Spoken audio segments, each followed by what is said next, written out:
Mmm, ang sarap.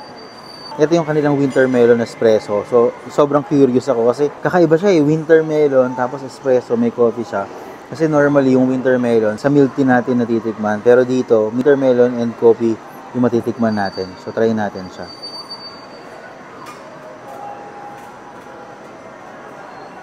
Mmm, ang sarap. Mahilig kasi ako dun sa sobrang sweet, tsaka yung pait ng kape.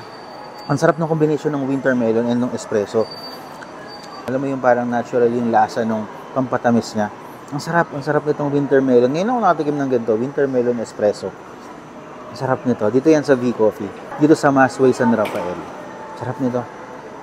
Ayan, so meron silang promo ngayong February. Sa 499 pesos, meron na kayong coffee, meron pa kayong free na bulaklak, fresh or dried.